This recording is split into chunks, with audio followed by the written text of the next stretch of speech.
السلام عليكم ورحمة الله وبركاته. إن الحمد لله نحمده ونستعينه ونستغفره ونعوذ بالله من شرور أنفسنا ومن سيئات أعمالنا من يهده الله فلا مضل له ومن يضلل فلا هادي له وأشهد أن لا إله إلا الله وحده لا شريك له وأشهد أن محمدا عبده ورسوله أما بعد.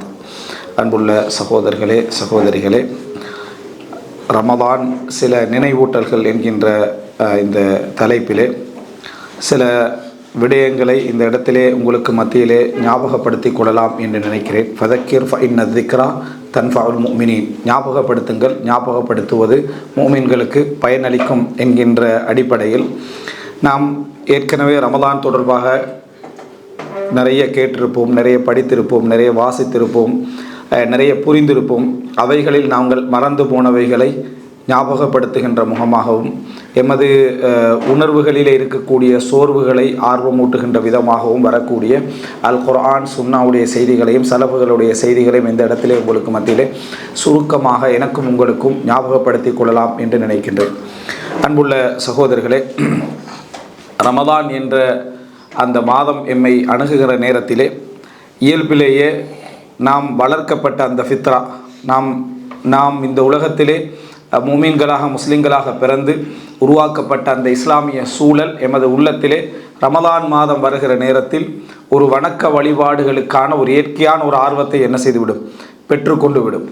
நாம் வாழ்ந்த சூழல், நாம் வளர்க்கப்பட்ட சூழல், நாம் உருவாகிய சூழல் மார்க்க சூழலாக இருந்தால், அது சாதாரணமான ஒரு மார்க்க சூழலாக இருந்தாலும் கூட ரமதான் என்று வருகிற நேரத்தில் மார்க்கத்தை கடைபிடிக்க வேண்டும். இது போன்ற விஷயங்களை என்ன செய்ய வேண்டும், அதாவது நமக்கு மத்தியில் உருவாக்கி கொள்ள வேண்டும். வணக்க வழிபாடுகளிலே உறுதியாக இருந்து கொள்ள வேண்டும். பாவங்களை விட வேண்டும்.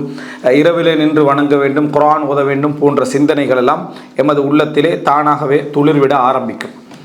ஆனால் இப்படி துளிர்விடக்கூடிய இந்த எண்ணங்களும் சிந்தனைகளும் எம்மிடத்திலே ஒரு ஃபித்ரா அடிப்படையில், அதாவது நாம் வளர்க்கக்கூடிய நம்ம இருக்கக்கூடிய சூழ்நிலை அடிப்படையில் உருவானவைகள்.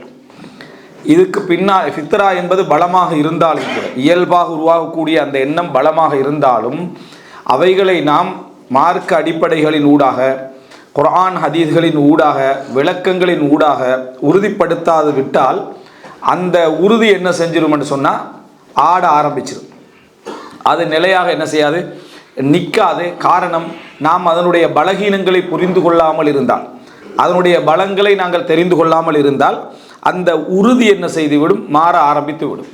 அதனால் இந்த ரமலான் தொடர்பான சில உள்ளம் சார்ந்த போராட்டங்களோடு சார்ந்த ஒரு சில விஷயங்களை நினைவூட்டலாக செய்யலாம் என்று என்ன செய்கிறேன், நினைக்கிறேன். அதில் மிக முதலாவதும் மிக பிரதானமான ஒரு அம்சம் என்ன அப்படி என்று சொன்னால், மனிதன் இந்த ரமலானுக்குள்ளே நுழைகிற நேரத்திலே அவனது உள்ளத்திலே உறுதி ஏற்பட வேண்டும் என்று சொன்னால் முக்கியமான சில அடிப்படைகளில் ஒன்று, மிக பிரதானமான அடிப்படைகளில் ஒன்று என்ன அப்படின்னு சொன்னால், எல்லா அமல்களுக்கும் இது பொருந்துமாக இருந்தாலும் கூட இந்த ரமலான் என்பது ஒரு மனிதர்கள் செய்யக்கூடிய வணக்க வழிபாடுகளிலேயே ஒரு மாத காலம் என்ற ஒரு இபாதத் இருக்குமா இருந்தால் அது என்ன, ரமலான் தான். தொழுகையோ நோன்போ ஜக்காத்தோ ஹஜ்ஜோ இவைகளை எடுத்துக்கொண்டால் டெய்லி நம்ம 5 நேரம் தொழுவதாக இருந்தாலும் கூட அந்தந்த நேரங்கள் அது முடிஞ்சிடும்.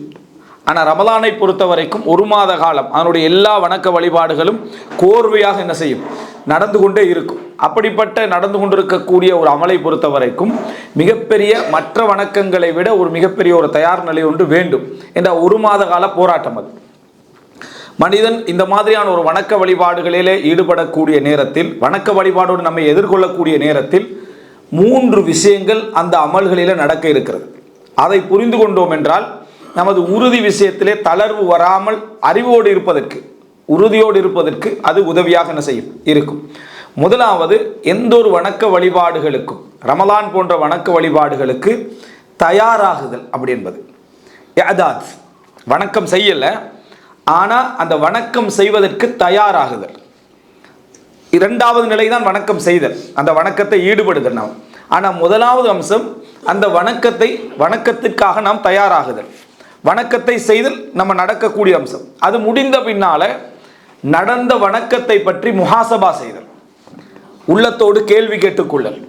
எந்த அளவில் செய்தேன், எப்படி செய்தேன், யாருக்காக செய்தேன், என்னென்ன விளக்கங்களோடு நான் செய்தேன், செய்தவைகளில் எந்த அளவு உயிரோட்டமாக என்ன செய்தேன் என்ற முஹாசபா செய்து கொள்ளல். அப்போ ரெண்டுக்கும் நடுவில் நடக்கக்கூடிய ஒன்றுதான் அந்த வணக்கம் என்பது. இப்போ இந்த தயார்படுத்தல் என்பது நமக்கு அந்த மாதிரி செய்ய வேண்டும், இபாதத்துடைய மாதம் வரப்போகிறது, நாம் எப்படி செயல்படுதல் என்கின்ற ஒரு அம்சத்தை பற்றி அல் குர்ஆனில் கிட்டத்தட்ட இதுக்கு ஒத்த விஷயமாக அல்லாஹு தாலா சொல்லக்கூடிய விஷயம், அல்லாஹ்வுடைய பாதையில் நாம் யுத்தம் செய்தல், போராடுதலை அல்லாஹு தாலா சொல்லி காட்டுகிறார். எப்படி சொல்றான் அல்லாஹ், வலவ் அராதுல் ஹுரூஜ லஅது லஹு உத்தா வலாக்கின் கரிஹல்லாஹும் பிஆதஹும் ஃபஸப்பதஹும் வகீல குது மஅல் காயிதீன். அல்லாஹு தாலா சொல்றான், அவர்கள் இந்த யுத்த களத்திற்கு போக வேண்டும் என்று இருந்திருந்தால், ரசூலுல்லாஹ் சரியா தபூக்குக்கு போற அந்த யுத்தம் போறது வாரதெல்லாம் பார்த்தீங்கன்னா 1 மாத காலம்.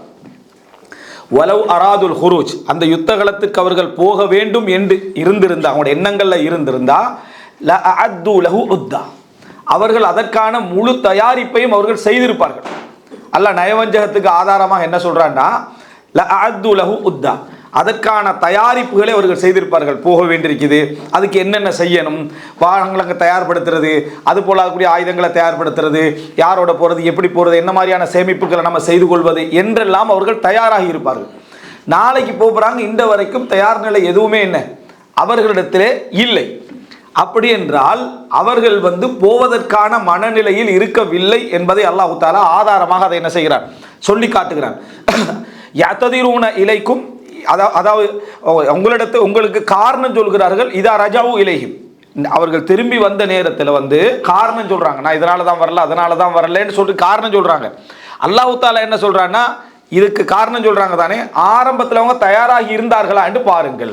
ஏதாவது ஆதாரம் என்ன, அந்த உழைப்பு முயற்சிகள் என்று ஏதாவது இருந்ததா என்று என்ன பாருங்கள் என்று அல்லாஹ் ரப்பல் ஆலமீன் என்ன செய்கிறார், சொல்லி காட்டுகிறார். அப்ப நீங்க எடுத்து பார்த்தீங்கன்னு சொன்னா, எந்த விதமான முயற்சியும் இல்லாமல் முதலாம் நாள் ரமலான் விடுகின்ற அந்த சகர் நேரத்தில் தான் புறகண்டாங்களாமா ரமலானா என்று நிற்கக்கூடிய ஒரு மனிதர், ஒன்றும் திட்டம் போடவும் இல்லை, ஒரு பிளானும் பண்ணல, ஒரு ஐடியாவும் பண்ணல என்று சொல்றவர் அந்த இடத்துல அவருடைய இபாதத்துக்கள் வீணாவது, அந்த உறுதிகள் வீணாவது என்பது இயல்பானது. ஏனென்றா அவர் இயற்கையான ஒரு சூழ்நிலையில், மார்க்க சூழ்நிலையில் வளர்க்கப்பட்டாலும், அவரை சூழ சகருடைய அதான்கள் கேட்கக்கூடிய நிலைமையில் இருந்தாலும், இஃப்தாருடைய சூழ்நிலை இருந்தாலும், கியாமுல் லைல் இருந்தாலும் அவர் தயாராகல. அது அவரை ஞாபகம் ஊட்டிச்சே தவிர அவர் தயாராகவில்லை. அப்ப அல்லாஹ் ரப்பல் ஆலமீன் மிக முக்கியமான பிரதானமான அம்சமாக இதை சொல்றான். அவர்கள் அதற்கு தயாராக இருந்தால் லஅது லஹு உத்தா, தயார்படுத்தி இருப்பார்கள். அவர்கள் அப்படி செய்யாததனால் அல்லாஹ் என்ன செய்தான் அப்படின்னு சொல்றான்னா, ஃபஸப்பதஹும், அவர்களிலே அல்லாஹு தஆலா தாமதத்தை ஏற்படுத்தினான், சோர்வை அல்லாஹு தஆலா கொடுத்தான். அவர்களில் அல்லாஹு தஆலா உறுதியின்மை அல்லாஹு தஆலா கொடுத்தான். ஃபஸப்பதஹும், அல்லாஹு தாலாவே சொன்னா, வகீல குது மஅல் காயிதீன், போகாமல் வெளிக்கிளம்பி செல்லாமல் உட்கார்ந்து இருப்பவர்களோடு நீங்களும் என்ன செய்து விடுங்கள், உட்கார்ந்து விடுங்கள் என்று அவர்களுக்கு சொல்லப்பட்டது அப்படின்னு அல்லாஹ் ரப்பல் ஆலமீன் சொல்றான். இதுல உட்கார்ந்தவர்கள் 2 விதமானவும் இருக்கிறாங்க, நயவஞ்சவர்களும் இருக்கிறாங்க, உண்மையான மூமின்களும் அதுல என்னது 3 பேர் என்ன செஞ்சாங்க, அதுல இருந்தாங்க. ஆனா அவர்கள் தயாராகவில்லை என்பது அல்லாஹு தாலா 2 பேரோடும் சேர்த்து சொல்லி காட்டுறான். இது ரப்பல் ஆலமீன் சொல்லக்கூடிய ஒரு முக்கியமான விஷயம். அதாவது யுத்தத்தோடு சம்பந்தப்பட்டது, தொழுகையோடு சம்பந்தப்பட்ட நீங்க எடுத்தீங்கன்னு சொன்னா ரசூலுல்லாஹ் ஃபதாலிக்குமுர் ரிபாத் அப்படின்றாங்க. தொழுகை என்ன சொல்றாங்கன்னா அதான் யுத்தம் பண்றாங்க. தொழுகை ரசூல் ஸல்லல்லாஹு அலைஹி வஸல்லம் ஃபதாலிக்குமுர் ரிபாத் அப்படி என்ன யுத்தம் தெரியுமா, இன்திபாரு ஸலா பஅத ஸலா, ஒரு தொழுகைக்கு பின்னால் அடுத்த தொழுகையை எதிர்பார்த்திருத்தல் அப்படின்னா, ஒரு தொழுகைக்கு பின்னால அடுத்த தொழுகையை எதிர்பார்த்திருத்தல் ஃபதாலிக்குமுர் ரிபாத், அதுதான் யுத்தம், அதுதான் போராட்டம். ரிபாத் என்று சொல்றது எல்லைகளில் பாதுகாப்புக்கு போராடுறது, அதுதான் யுத்தம் என்று சொல்லி ஹதீஸ்ல வார்த்தை பார்க்குறோம். அப்போ ஒரு தொழுது முடிஞ்ச பின்னால அடுத்த அதான் சொல்லுகின்ற பொழுது நம்ம தொழுகைக்கு உதவெடுத்து தயாராகி போறது எங்களோட கடமை. ஆனால் தயார் நிலை என்பது ஒரு ஈமானிய மனநிலையுடைய உச்சகட்டம். ஒரு தொழுகை முடிஞ்ச பின்னால அடுத்த தொழுகை நான் இந்த டைம்ல தொழணும், அதற்காக நான் என்ன செய்யணும், வேலைகளை எப்படி பிற்படுத்திக்கிறோம், என்ன செய்யணும் என்று ஒரு மனிதன் தயாரிப்போடு இருக்கக்கூடிய மனோநிலை ஷைத்தான் அவனை வளமையான சந்தர்ப்ப வேகத்தில் பயன்படுத்தி அவனது வணக்க வழிபாடுகளை வீணாக்காமல் இருப்பதற்கு ஒரு சந்தர்ப்பமாக என்ன செய்யும், மாறிவிடும். எனவே நம்ம என்ன தெரிந்து கொள்ளணும்னா, இந்த இடத்திலும் ஃபதாலிக்கும் ஒரு ரிபாத் அப்படி என்று சொல்லக்கூடிய செய்தியை நம்ம பார்க்கிறோம். அதே போல ரசூலுல்லாஹி ஸல்லல்லாஹு அலைஹி வஸல்லம் அவர்கள் அதாவது இந்த ரமலானுடைய அதாவது அம்சங்களை பாராட்டுகின்ற பொழுது, அதை சொல்லுகின்ற பொழுது, அதனுடைய ஆர்வமூட்டல்களை சொல்லுகின்ற பொழுதெல்லாம் நீங்க பார்த்தீங்கன்னு சொன்னா இந்த ரமலான் கடமையாவதற்கே படிமுறை எடுத்ததை நீங்கள் பார்ப்பீங்க. இந்த ரமலான் எப்படி ஒரு மாத காலம் நோன்பு வைக்க வேண்டும் என்ற கடமை வருவதற்கு பல படிமுறைகளை தாண்டி முஸ்லிம்களுக்கு மத்தியில் பத்ர் யுத்தத்தின் பொழுது என்ன செய்கிறது, அந்த ரமலான் இறங்கி கடமையாகிறத நம்ம என்ன செய்கிறோம் பார்க்கிறோம். எனவே முதலாவது எங்களோட மனதுக்குள்ள நம்ம வணக்க வழிபாடுகளுக்காக யாதாத் நாங்கள் ரெடியாகி, அதாவது இப்போ ஷாபான் மாதம் என்பது உண்மையிலேயே எங்களுக்கு அந்த பயிற்சியை இயல்பாக தருது. ரமலான் வந்து இப்போ நம்ம மாதத்துக்கு ஒரு 2 நோன்பு அல்லது 3 நோன்பு பிடிப்பவர்களாக இருப்போம், சுன்னத்து நோன்புகள், அல்லது 4 நோன்பு பிடிப்பவர்களாக இருப்போம். ஆனால் ஷாபான் வருவதில் ரசூல் ஸல்லல்லாஹு அலைஹி வஸல்லம் ஷாபான் முழுதாக பிடித்தார்கள் என்று சொல்லுகின்ற அளவில் ஷாபான் நோன்பை பிடிப்பார்கள் ஹதீஸில் வருது. ஷாபான் நோன்பு ஒருத்தர் வந்து ஒரு 25 நோன்பு பிடிச்சிட்டான்னு வைங்களேன், ஒரு 20 நோன்பு பிடிச்சிட்டான்னு வைங்க, அவர் ரமலானுக்கு ஈஸியாக என்ன செஞ்சிட்டார், அவர் தயாராகிட்டார்னு அர்த்தம். அவருக்கு அந்த ரமலானை கடப்பது என்பது ஒரு பெரிய ஒரு அம்சமாக இருக்காது. ரமலான் முடிஞ்சு ஷவ்வால்ல 6 நோன்பு பிடிக்கப்படுற பாடு பாருங்க, நீங்கள் பிடிக்கணும். ரமலான் முடிஞ்சு ஷவ்வால்ல 30 பிடிச்சவனுக்கு 6 வந்து 60 பிடிக்கிற மாதிரி என்ன செய்யும் இருக்கும். 6 வந்து 60 பிடிக்கிற மாதிரியான ஒரு போராட்டம் என்ன செய்யும் இருந்து கொண்டிருக்கும். அதில் சொல்லுவாங்க என்னன்னு சொன்னால், ஒரு ரமலா மாதத்திலே முழுமையாக பாவம் செய்கிற ஒருத்தர் வந்து இன்னொரு பாவம் செய்கிற ஒருத்தர் கடிதம் எழுதிக்கிறார். எப்படின்னா, எதிரி வந்து விட்டாண்டு வணங்கிட்டா எதை ரமலான் மாதத்தை பற்றி கடிதம் எழுதுறா. என்னது, ஜா ஷஹருல் அது, எதிரி வந்து என்ன, இந்த ரமலான் மாதத்தில் அவன் நினைச்சாலும் பாவம் செய்யலாத ஒரு சூழ்நிலை அவனுக்கு என்ன செய்யுது இருக்குது. அதனால எதிரி வந்து விட்டான், அவர் கடிதம் எழுதுறார். அவர் இவருக்கு பதில் எழுதுறாரு. எப்படின்னு சொன்னால், சவ்வால் உனக்கு லேசா இருக்கட்டும் மட்டும் தான் இது வந்திருக்கு அப்படின்னு பதில் எழுதுறார், ஆறுதல். இவர் வந்து அவருக்கு ஆறுதல் படுத்திக்கிறாரு, இவர் எழுதிக்கிறார். அப்போ சவ்வால் என்று வந்த உடனேயே நமக்கு இயல்பாக ஒரு மாதம் 30 நாள் நோன்பு பிடித்த ஒரு மனிதனுக்கும் சவ்வால் வந்த உடனே என்ன செய்யுது, 6 நோன்பு பிடிப்பது ஒரு பெரும் போராட்டமாக 30 சிம்பிளாக என்ன செய்யறான் பிடிக்கிறான். இது அர்த்தமே என்ன தெரியுமா, நாங்கள் பிடித்தது எமது சமூக சூழல், எமது இயல்பான சூழல் அப்படி இருப்பதற்கு. அதான் இதை இமாம் இப்னுல் ஜௌஸி ரஹிமஹுல்லாஹ் எப்படி சொல்லி காட்டுறான்னு சொன்னா, சிலர் யசூமு ஆதத்தன் வளமையால் நோன்பு பிடிக்கிறார்கள். யசூமு ஆதத்தன் வளமையால் நோன்பு பிடிக்கிறார்கள். அவருக்கு நோன்பை விடு என்று சொல்லி சாட்டையால் அடிக்கப்பட்டாலும் நோன்பை விட மாட்டார். சாட்டையால் அடிக்கப்பட்டாலும் நோன்பை விட மாட்டார். ஆனால் அந்த நோன்பு பிடித்து கொண்ட நிலையிலேயே பலரோடு புறம் பேசுவார், பலருடைய சொத்தை அபகரிப்பார், வட்டி கூட எடுப்பார், பலருக்கு அநியாயம் கூட செய்வார், பலவிதமான வேலைகளும் சில பொழுது தொடாம கூட இருப்பார். ஆனால் யசூமு ஆதத்தை அவருடைய வளமையில் அவர் நோன்பை என்ன செய்வார், அவர் பிடிப்பார். இப்படி உள்ள மக்களை நம்ம பார்க்குறோமா இல்லையா? அதாவது அவரால் நோன்பை விடுவதென்பது உமிழ்நீரை கூட அவர் ஒழுங்காமல் துப்பிக்கின்றிருப்பார். உமிழ்நீரை கூட விழுங்காமல் நோன்பு முறிஞ்சிருமோன்னு துப்பிக்கின்றிருப்பார். ஆனால் புறம் பேசுவதில் இருந்து மற்ற பாவங்கள் செய்வதில் இருந்து தொழுகையில் கூட கவனம் இல்லாமல் எதுவுமே கவனம் இல்லாமல் இருப்பார். ஆனால் நோன்பை கரெக்டாக என்ன செஞ்சிருவார், பிடிச்சிருவார். இது என்னது, அவருடைய இயல்பால சமூக சூழ்நிலையால் அவருக்கு வளமையாகினதே தவிர மற்றபடி எதுவும் இல்லை. இப்னு அப்பாஸ் ரலியல்லாஹு அன்ஹு, அபூ ஹுரைரா ரலியல்லாஹு அன்ஹு சொல்கிறாங்க, என்ன, நான் வந்து அதாவது பகிரங்கமாக மக்களுக்கு மத்தியில் நோன்பை விடுவது எனக்கு விருப்பமானது ஒருவரை பற்றி புறம் பேசுவதை விட ரமதான்ல நோன்பு பிடித்த நிலையில். அப்போ எனவே வளமையால் நம்ம நோன்பு பிடிப்பதனால தான் ரமதான் முடிஞ்ச உடனே 6 நோன்பு என்பது நமக்கு 60 நோன்பு மாதிரி என்னது அது இருக்கக்கூடிய நிலைமை பார்க்குறோம். இந்த வளமையை ஏற்படுத்துவதற்கு இஸ்லாம் உறுதியை வளர்க்கறதுக்கு தான் ஷாபான் வந்து எங்களுக்கு ஒரு பயிற்சியாக தரப்படுது. ஷாபான்ல ஒருவர் வந்து அதிகமான நோன்பு பிடிக்கிற ஒரு வளமை இல்லாது விட்டாலும் கூட ஒரு முயற்சியும் எடுத்தாருன்னு வைங்களேன், 10 நோன்பு பிடிச்சிட்டாருன்னு வைங்க, வளமையான நாட்களை விட கொஞ்சம் கூட பிடிச்சிருப்பாரு. இப்படி பிடித்தவருக்கு தடை தான் வருது ஹதீஸ்களில், நீங்கள் ஷாபானோடு ரமலானை சேர்த்து விட வேண்டாம். அப்போ அந்த சமுதாயம் எங்கே இருக்கு, நம்ம எங்கே இருக்கிறோன்னு பாருங்க.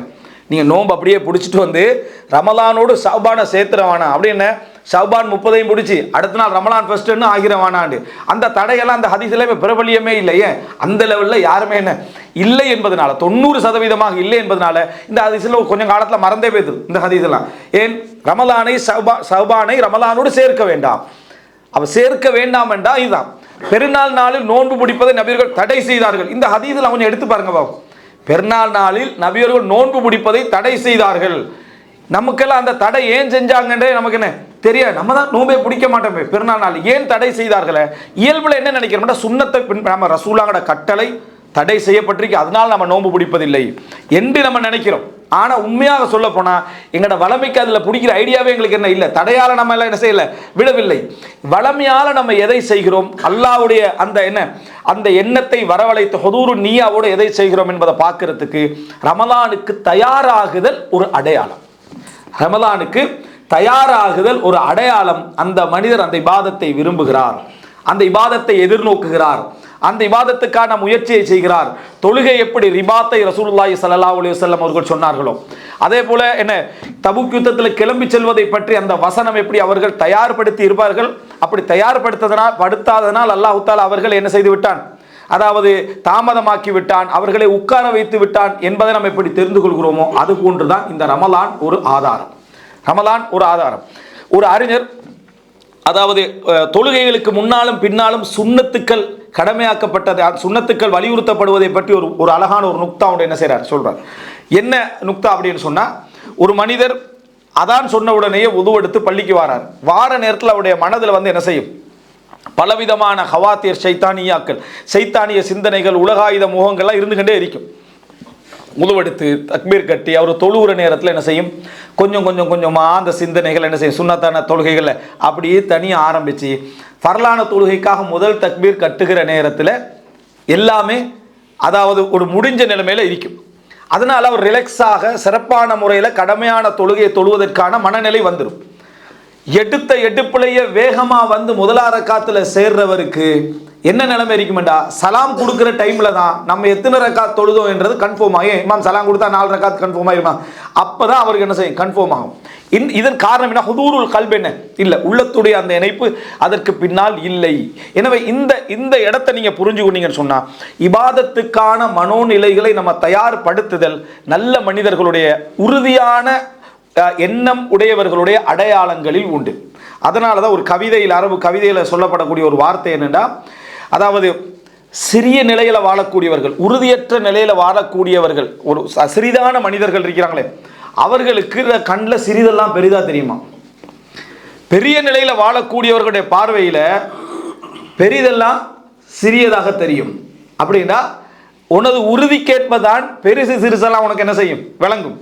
உன்னுடைய முயற்சியும் உன்னுடைய ஆர்வமும் உனது உணர்வும் சிறிதாக இருக்குமாக இருந்தா நீ முன்னால உள்ள எல்லா சிறிதையும் பெரிதாகத்தான் என்ன செய்வாய், பார்ப்பா. அது சின்னதுதான், அது பெரிய ஒரு விஷயமா நீ பார்த்து கொண்டிருப்பாய். அதை செஞ்ச பின்னாலும் நீ ஒரு பெரிய விஷயமாகத்தான் நினைப்பாய். உதாரணத்துக்கு தராவி தொழுகையில நம்ம பார்க்கிறோம், ஒரு 2 ரக்காத் மொத்தமா ஒரு 10 நிமிஷம் தொழுவி வச்சிருப்பார். சலாம் கொடுத்தோன்னே பொட்டில் உடைக்கிற சவுண்ட் அப்படியே கேட்க, நீங்க பாருங்க பாவம். என்ன காரணம், பொட்டில் உடைச்சு குடிக்கிற பிள்ளையெல்லாம் இல்லை.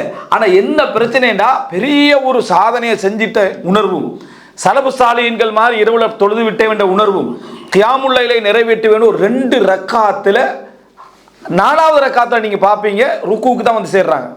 4வது ரக்காத்தை ஒரு டீம் ரெடி ஆகிருக்கு, ருக்குவுக்கு வந்து சேர் ரெடி ஆகி.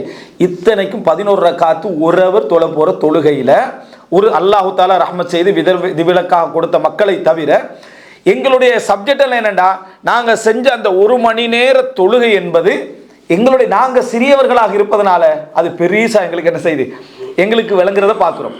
பெரிய மக்களுடைய பார்வையில் அதெல்லாம் என்ன சிறியதாக விளங்குறத நம்ம என்ன செய்ய பார்க்க, இதெல்லாம் நம்ம ஒன்றுமே செய்யலையே அப்படின்னு சிறியதாக விளங்குறத பார்க்குறோம்.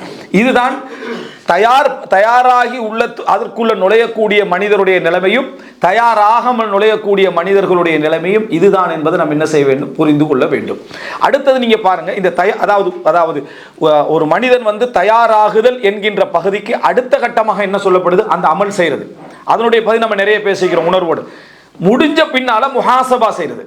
முதலாம் நோம்பு முடியுது, நீங்க சஹர் செஞ்சு அன்றைக்கு நாள் முடிஞ்சிட்டு முதலாம் நோம்பு முடியுது, இஃப்தாரை முடிச்சிட்டீங்க, இஷாவுக்கு பிறகு தராவியும் தொழுது முடிச்சிட்டீங்கன்னா ஓரளவுக்கு உட்கார்ந்துரு. முஹாசபா பெரிய ஒரு அமல், முஹாசபத்துனா சுய பரிசோதனை பெரிய ஒரு அமல். இன்றைக்கு இந்த சஹர் எப்படி போச்சு, இன்றைக்கு நான் சரியான முறையில் உரிய டைமுக்கு எழும்பி சரியான முறையில் நடந்து கொண்டேனா, வித்திரை உண்மையிலே உளப்பூர்வமாக தொழுதேனா, நான் சரியான முறையில் சுண்ணத்தை தொழுதேனா, உரிய நேரத்தில் நான் போனேனா, அப்படி என்ற அந்த சிந்தனைக்கு நம்ம என்ன செய்ய நினைத்து பாருங்கள். சுலைமான் இப்னு மிஹ்ரான் அல் ஆமஷ் ரஹிமஹுல்லாஹ் பற்றி என்ன சொல்லப்படுதுன்னு சொன்னால், நான் அவரோடு பல வருடங்கள், சில அறிவிப்புக்களை 40-50 வருடங்கள்னா வருது, அவரோடு நான் அதாவது அவரோட ஆஜராகி இருக்கிறேன். அவர் ஒரு தடவை எழும்பி தொழுததை நான் கண்டது கிடையாது. ஒரு தடவை கூட 5 நேர தொழுகையிலையும் எழும்பி தொழுததை என்னது கண்டது கிடையாதுன்னு வருது. அப்போ இந்த ஒரு உணர்வு, நம்ம முஹாசபா செய்வது, நம்ம எந்த மாதிரி இந்த நாளை கழித்தோம், இரவுடைய நேரங்களை எப்படி கழித்தோம் என்றதை பார்க்கணும். இது கழிக்கிற உங்களுக்கு நீங்கள் முஹாசபா செய்ய நம்ம பிள்ளையோருக்கும் ஒரு அவர் சிறப்பான முறையில் தொழுவதற்காக அந்த ஒரு அவர் தொழுதுட்டு அந்த நைட்டை ஃபுல்லாக வீணடிச்சிருவாங்க. ஒருவர் தொழுகிற தராவி அதுக்கு ஃபுல்லாக என்ன அன்னைக்கே ஃபன் எடுத்துக்கிண்டு அங்கே பேசிக்கிண்டு 1 ஹவர் 2 ஹவர் என்னது இருக்கிற எல்லா விஷயங்களையும் கழுவிட்டு எல்லாம் முடிச்சுட்டு தராவி தொழுத மனோநிலையில் வீட்டுக்கு திரும்பி போகிறோம். இது இந்த மாதிரியான நிலைமைகள் எல்லாம் நீங்கள் முஹாசபா செஞ்சீங்க. நான் உட்கார்ந்து நான் இந்த இரவு சரியாக தான் கழிக்கிறேனா, சரியான முறையில் தான் குர்ஆனை ஓதுறேனா என்றெல்லாம் நீங்கள் சிந்தித்து பார்க்க வேண்டிய கடமை இருக்கு. ஒவ்வொரு நாளும் இதை மனதுக்குள்ள இதை வளமைப்படுத்துதல் சுண்ணான்னு சொல்ல வரல. ஆனால் நீங்கள் முடிந்த உடனேயே நான் சரியாக நடந்து கொண்டிருக்கின்றேனா என்ற ஒரு சிந்தனைக்கு வருவீர்களாக இருந்தால் நிறைய மாற்றங்களை நீங்கள் என்ன செய்வீங்க பார்ப்பீர்கள். பல அறிஞர் சுஃபியான் இப்னு உயைனா போன்ற இன்னும் பல அறிஞர்கள் ரசூல் ஸல்லல்லாஹு அலைஹி வஸல்லம் அவர்கள் தடுத்துவிட்டு அனுமதித்த ஒரு வணக்கத்தை செய்ய பார்ப்பாங்க. என்னன்னா ரசூல் ஸல்லல்லாஹு அலைஹி வஸல்லம் மக்ரிபுக்கு நோன்பை திறக்காம, அடுத்த நாள் ஃபஜ்ருக்கு சஹர் செய்யாம, அதுக்கு அடுத்த நாள் இஃப்தார் ரசூல் அங்கே செய்வாங்க 2 நாள். அதாவது மக்ரிபிலே நோன்பு திறக்காம, அடுத்த நாள் ஃபஜ்ர்ல என்ன சஹர் செய்யாம, அதுக்கு அடுத்த நாள் மக்ரிப். ரசூல் ஸல்லல்லாஹு அலைஹி வஸல்லம் நீங்க செய்ய வேண்டாம்ன்றாங்க. லா துவாசிரு, நீங்க இந்த மாதிரி செய்ய வேண்டாம்ன்றாங்க. சஹாபா நீங்க செய்றீங்களே அல்லாஹ்வின் தூதரே என்று ரசூலுல்லாஹ்கிட்ட சொல்றாங்க. ரசூலுல்லாஹ் என்ன செய்றாங்கன்னா 3ஆவது நாள் கண்டினியூ பண்றாங்க. இப்படி சொல்லி இவங்க செஞ்சதுனால 3ஆவது நாள் கண்டினியூ பண்ணோடனே சஹாபாக்களால் என்ன 3ஆவது நாள் கண்டினியூ பண்ணலாமே. ஏன்னா 2ஆவது நாள் சஹர் இல்லாம போகுது, அவங்களுக்கு இஃப்தார் இல்லாம போகுது. அப்போ அவங்களால கண்டினியூ பண்ண முடியல. அப்போ ரசூல் ஸல்லல்லாஹு அலைஹி வஸல்லம் சொன்னாங்க, லா துவாசிரு, இந்த மாதிரி என்ன செய்ய வேண்டாம், நீங்கள் தொடர வேண்டாம். நான் அல்லாஹ்வின் புறத்திலிருந்து உணவு கொடுக்கப்படுகிறேன், குடிபானம் கொடுக்கப்படுகிறேன் என்று ரசூல் ஸல்லல்லாஹு அலைஹி வஸல்லம் என்ன சொன்னார். அப்படின்னா அல்லாஹ் எனக்கு ஒரு உடல்ல ஒரு சக்தியை தாரான், உணவாக அல்ல, ஒரு சக்தி அல்லாஹ் தஆலா எனக்கு தருகிறான், நான் இருக்கிறேன். நீங்க அப்படி செய்ய வேண்டாம். உங்களில் யாராவது அப்படி செய்ய வேண்டும் என்றிருந்தால் அடுத்த நாள் ஃபஜ்ர் வரைக்கும் என்ன செய்து கொள்ளுங்க. அப்படின்னா இன்றைக்கு நம்ம சஹர் செஞ்சுட்டு மக்ரிபில் நோன்பு திறக்காம அடுத்த நாள் என்னது ஃபஜ்ர்ல சஹர் செய்யறது, அந்த டைம்ல தான் நோன்பு திறக்கிறது, அந்த டைம்ல தான் என்ன செய்யறது அடுத்த நோன்புக்கான சஹர். சரி, இதை சில அறிஞர்கள் நிறைய கடைபிடிச்சாங்க. எதுக்காக கடைபிடிச்சாங்க? ஒரு நேர உணவாகிரும். எதுக்காக கடைபிடிச்சாங்க? ஒரு நேர உணவாகிரும். அங்க இஃப்தாரும் அதுதான், சஹரும் அதுதான், ஒரு நேர உணவாகிரும். தங்களுக்கு சோம்பல் இல்லாம போகும், தங்களுடைய மற்ற நிலைகள் எல்லாம் மாறிவிடும் என்று ஒரு சிந்தனையின் விளைவாக இதை என்ன செஞ்சாங்க. அதாவது அவர்கள் அந்த நிலைமைகளை கடைபிடித்தால் இது வரவேற்கத்தக்க ஒரு அம்சம் அல்ல. ரசூல் ஸல்லல்லாஹு அலைஹி வஸல்லம் 2 நாள் தொடர தடை செஞ்சாங்க, இதை அனுமதித்தாங்க. அப்படி செய்யறவாரா இருந்தா இப்படி செய்யுங்க என்று ரசூலுல்லாஹ் அனுமதித்தார்கள். ஆனால் அவங்களுடைய சிந்தனை முஹாசபா இல்லாது விட்டால், அதாவது ஒரு மாதத்துக்கு கிட்டத்தட்ட 10, 20, 30 முறை குர்ஆன் முடிக்கக்கூடியவர்கள், பல நேரங்கள் இரவு முழுதும் நின்று தொழக்கூடியவர்களுக்கு இப்படி ஒரு யோசனையே வந்துச்சு. அதை அவங்க கம்ப்ளீட் பண்ண மாதிரி தானே இருக்கிறாங்க. இப்படி ஒரு யோசனை சில அறிஞர்களை பற்றி சொல்லப்படும், மலக்குல் மௌத் உங்கள் வீட்டு வாசலில் இருக்கிறார் என்று சொல்லப்பட்டாலும் அவராக முயற்சித்தாலும் ஒரு அமலை கூட அவரால் கூட செய்துவிட முடியாது. அப்படின்னா என்ன, அந்த அளவுக்கு ஒரு பரிபூர்ணமாக அமல் செய்த மக்கள் இருந்தாங்க. அவர்களுடைய முஹாசபத்து நஃப்ஸ் எப்படி இருந்ததுன்னா, அவர்களுடைய சிந்தனைகள் எப்படி இருந்தது என்று சொன்னா, நான் எப்படி இதை கூட்டிக் கொள்வது என்கின்ற சிந்தனையில தான் அவர்கள் இருந்தார்கள்ன்றதை பார்க்கிறோம். எனவே முதல் அம்சம், நாங்க நுழையக்கூடிய அமல்களுக்கு முன்னால, ஒரு மாதத்துக்கு முன்னால, ஒரு 15 நாளைக்கு முன்னால நம்ம தயாராகுவது, முயற்சி எடுப்பது, ஆசை வைப்பது, அதுக்கான திட்டங்களை தீட்டுவது, என்னதெல்லாம் நம்ம செய்யலாம் என்கின்ற உணர்வுக்குள்ள நம்ம ஆட்படுவது என்பது மிக பிரதானமான அம்சம். அந்த அமலம் அண்டைக்கு செஞ்சு முடிந்த பின்னால அந்த விஷயங்கள் சரியாக செய்தோமா, பிழையாக செய்தோமா, என்ன மாதிரி செய்த, ஏன் என்ன ஆர்வம் குறைஞ்சது, எது எனக்கு டிஸ்டர்பாக என்ன செஞ்சது அமைஞ்சது, எந்த வளமை டிஸ்டர்பாக, சின்ன வளமைகள் எங்களுக்கு டிஸ்டர்பாக அமைஞ்சிடும். சின்ன சில வளமைகள் அதை நம்ம மாற்றவே மாட்டோம். வாழ்க்கையில் பெரிய வளமையெல்லாம் மாற்றிடுவோம். தொழிலை மாற்றிடுவோம், ஊட்ட மாற்றிடுவோம், நிலத்தை மாற்றிடுவோம், நாட்டையே மாற்றிடுவோம். சின்ன வளமை இருக்கு, அதை மாற்றவே மாட்டோம். சின்ன வளமைகள், பிரஷை இங்கே தான் வைக்கணும்டா, அது 10 வருஷமாக மாற்றத்துக்கு ட்ரை பண்ணிட்டு, ஒரு லொக்க மாற்றுறதுக்கு ட்ரை பண்ணிட்டு, ஒரு கீட்டை மாற்றுறதுக்கு ட்ரை பண்ணிக்க மாட்டான். ஆனால் ஊட மாற்றிப்பான், நாட்டை மாற்றிப்பான், என்னமெல்லாம் மாற்றிப்பான், சின்னதை மாற்றி. இதுதான் நம்மளோட லைஃபே மாற்றுறது. எது? இந்த எட்டோமிக் ஹேபிட்னு சொல்றாங்களே, சின்ன அணுவிதமான மாற்றங்கள் லைஃப்ல எல்லாம். எங்க நம்ம பெளியூர தராவி போறதானே முடிவு எடுத்திருந்தோம், உறுதியா தானே இருந்தோம், ஏன் போகலன்னா ஒரு இடத்துல டீ குடிக்கிற வளமே வச்சுக்கோம், அந்த இடத்தா நமக்கு டிஸ்டர்ப் ஆகுதுன்னு நமக்கு விளங்காது. அங்கிருந்தா எல்லாமும் தலைகுலன்னு விளங்காது. ஒரு அதை மாற்றி விட்டீங்கடா லைஃப்ல எல்லா செக்ஷனும் என்ன செஞ்சிடும், மாறிடும். அந்த ஒன்று அவதானிக்காம இருப்போம். இதை நீங்க முஹாசபா செய்ய எது நம்மளே திசை திருப்பி விடுது, எது நம்மளே பிரட்டி விடுகிறது என்பதை நீங்க என்ன செஞ்சிடலாம், கண்டுகொள்ளலாம். இந்த பகுதியை நீங்க மிகவும் கவனத்தில் எடுக்க வேண்டும். இரண்டாவது, ரமலானுடைய சப்ஜெக்ட் நம்ம வார நேரங்களில் நம்மளோடு இருக்கக்கூடிய இந்த செய்திகள், அதாவது தயாராகுதல் என்பதும், அடுத்ததாக என்ன நம்ம முஹாசபா செய்தல் என்பதுக்கு மத்தியில் இருக்கக்கூடியது என்ன? இரண்டாவது கட்டம் நம்ம செய்யக்கூடிய அமல். இது நிறைய விஷயங்கள் இருக்கு. ஒரே ஒரு விஷயத்தை மட்டும் சொல்லிட்டு அடுத்ததுக்கு போறேன். அந்த செய்யக்கூடிய அமல்ல ஒரு 2 விஷயத்தை சொல்லிட்டு அடுத்ததுக்கு போறேன். செய்யக்கூடிய அமல்ல ஆர்வ நிர்வாகம் என்று தனியாக நான் பேசிக்கிறேன். இது ஒரு 5 நிமிடமாக இது சொல்லணும். ஆர்வ நிர்வாகம் என்ற ஒரு பகுதி இருக்கு. ஆர்வத்துக்கு எப்படி உலகத்துல அதாவது சொத்து செல்வங்களை நம்ம பகிர்ந்து செய்யணுமோ ஆர்வத்தையும் ஒரு அளவுக்கு பகிர்ந்து செய்யணும். ஆர்வத்தை கணக்கெடுக்காம விடக்கூடாது. டைம் டேபிள் போட்டீங்கன்னா ஆர்வம் வந்தோ வரலையோ இப்படித்தான் செய்வேன்னு இருக்கக்கூடாது. ஆர்வத்தை பயன்படுத்தவும் வேண்டும். அதே நேரம் ஆர்வத்தை ஒரேடியாக செலவழிச்சிடவும் கூடாது. முதலாவது ரமதான்ல எல்லாரும் எடுக்கிற முடிவும் கடைசி ரமதான் எல்லாரும் எடுக்கிற முடிவும் எல்லாருக்கும் தெரியும் தானே. ஃபர்ஸ்ட் ரமலான் என்ன முடிவு எடுப்போம்? இன்ஷா அல்லாஹ் இந்த ரமலானை முழுமையாக பயன்படுத்துறேன்னு முடிவு. இதை ஏற்கனவே நான் போன கடைசி ரமலான் எடுத்த முடிவு அது. சரியா? ஒழுங்கா பயன்படுத்தணும் அப்படின்னு முழுமையாக இபாதத்து அது இது பள்ளிகள் யார் யார் இந்த காரியம் எந்த இடத்துல வாராரு, குர்ஆன்ல இது தஜ்வீத் குர்ஆன் இருக்கான்னு அதையும் கேட்டு இப்படி ஃபுல்லா நம்ம ஒரு ப்ரிப்பேர் ஆகிடுறது. எல்லாம் ப்ரிப்பேரேஷன் முடிஞ்சு உண்மையாகத்தான் இருப்போம். 1 நாள் 2 நாள் 3 நாள் 4 நாள் அழகா உண்மையாகவே இருப்போம். திடீர்னு நமக்கு ஒரு பக்கம் குர்ஆன் மிஸ் ஆகிடும். ஒரே ஒரு பக்கம் முழுசா மிஸ் ஆகல. ஆனா சைத்தான் ஒரு கவலையை தருவான். பாத்தீங்களா? ஈமானிய கவலையோடு தருவான். என்னடா மிஸ் ஆகிட்டாயோ நீ இதான் உன்னால ஏலான்றதுக்கு இதான் மெயின் காரணம். இது யார்? நசீஹத் இப்லீஸ். விளங்கிட்டா? இப்லீஸுடைய காரணம் மனிதனண்டா பிழை செய்வான், செய்யலாம போகுன்ற இடத்துல திருப்பி அதை அவன் மறுபடியும் எடுத்துக்கொள்ளணும் பண்ணி இப்லீஸ் சொல்ல மாட்டான். அவன் என்ன சொல்லுவானோ இதுதான் உன்னோட முடிவுகள் எதுவுமே உனக்கு நல்லா அமைகிறது இல்லை. இப்போ இன்றைக்கு மிஸ் ஆக்கினா நாளைக்கு இன்னொரு பக்கம், அதுக்கு இருந்தால் இன்னொரு பக்கம், ஒரு ஜூஸு, அவ்வளோதான். முதலாவது 2வது ரமலானில் இந்த பிள்ளை நடந்தோடனே சொல்லுவான்.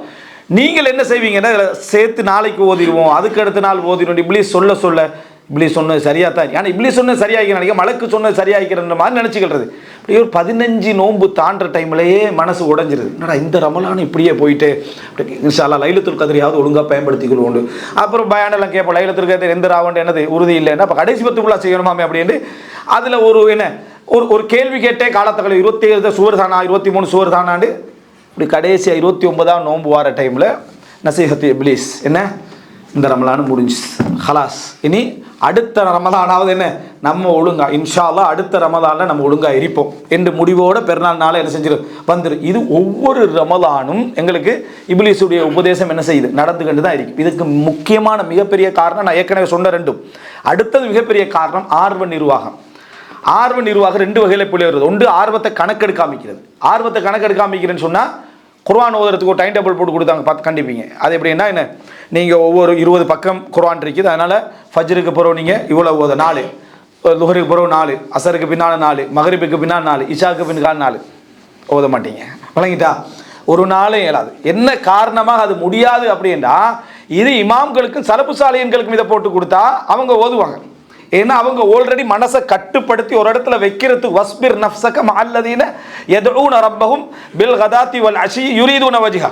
நஃப்ஸை நல்லவர்களோடு பொறுமையாக வைக்கக்கூடிய ஆற்றலுக்கு பயிற்சி உள்ளவங்க. அந்த பொறுமை இல்லாதால தான் டைம் டேபிளே கேட்டோம். வணங்கிட்டா? இந்த டைம் டேபிள் எப்படி இருக்கேன்டா, ஃபஜ்ர் தொழுது முடிஞ்சனே 4 பக்கம் ஓதிடுவோம். ஃபஜ்ருக்கு பிறகு லுஹருக்கு பிறகு ஜம்மு செஞ்சு ஓதுறேன். இப்போ அசருக்கு பிறகு 8 பக்கம். சரியா? எல்லாத்தையும் தராவீக்கில் கெப் ஒன்று கிடைக்குமா? இப்போ அசருக்கு ஓத கிடைக்கல, அதில் ஓதிட்டு பார்த்தா ஒரு ஜூஸு மிஸ் ஆயிரும். ஓத மாட்டோம் தான். இசாக்கு பிறகு ஒரு ஜூஸு மிஸ் ஆயிரும். அதனால் நாளைக்கு சேர்த்து ஓதுனா 2 ஜூஸு மிஸ் ஆயிரும். நம்ம எந்த டைம் டேபிளையும் கடைபிடிக்க போகிறது இல்லை. முதலாவது உங்களுக்கு ஒரு ஆர்வத்தை அல்லாஹ் தந்திக்கிறான். டைம் டேபிளில் இப்படி பிரிக்கக்கூடாது. அந்த ஆர்வத்தை என்ன ஓரளவு பயன்படுத்தணும். உங்களுக்கு எது ஆர்வமான நேரம் என்று பார்த்து அதில் ஹிஸ்ப ஓதணும். அதான் சலஃபுகளோட வளமை. விளங்கிட்டா? ஆயிஷா அதாவது தூங்குறதுக்கு முன்கால ஒரு ஹிஸ்ப ஓதிடுவாங்க. அதை மறந்தால் ரசூலுல்லாஹ் ஹதீஸ் சொல்லி தராங்க. நீங்கள் வளமையாக ஓதி வரக்கூடிய ஒரு பகுதியை மறந்தால் அதை நீங்கள் அடுத்த நாள் லுகருக்கும் சுபகுக்கும், அதாவது சுபகுக்கும் லுகருக்கும் இடையில ஓதுவார்களாக இருந்தால் அவர் இரவில் ஓதியவரை போன்று அவருக்கு நன்மை எழுதப்படும் ஹதீஸ் வருது. அப்போ வளமையாக ஓதி வரக்கூடிய உண்டை நீங்கள் மறந்துட்டீங்கன்றாலே உங்களுக்கு அடுத்த நாள் ஃபஜ்ருக்கும் லுஹருக்கும் இடையில நீங்கள் ஓதுனீங்கன்னா இரவில் ஓதிய நன்மை எழுதப்படும். மறதி மனிதனுக்கு வரும் என்பது தானே. அப்போ அந்த அடிப்படையில் நீங்கள் ஒரு நேரத்தை வச்சு உங்களுக்கு ஆர்வமான நேரம் எதுன்னு பாருங்க. சில வேளை ஆர்வமான நேரம் 7 நாளைக்கு ஃபிக்ஸ் பண்ண வேணாம். ஏன்னா வேலைக்கு போகிற நாள் அது ஆர்வமான நேரம் ஆகிக்காது. ஓய்வு நாளில் உண்டு ஆர்வமான நேரம் ஆகிருக்கு. டக்குன்னு மாற்றிக்கங்க. சரியா? மாற்றி ஆர்வமான நேரத்தில் நிறைய ஓதுங்க. ஒரு 10 பக்கம் 15 பக்கம் ஒரு ஜூஸ் ஓதிடுங்க. ஆர்வம் இல்லாத நேரத்தில் இந்த ஒரு பக்கத்தை கடைபிடிங்க, பிரச்சனை இல்லை.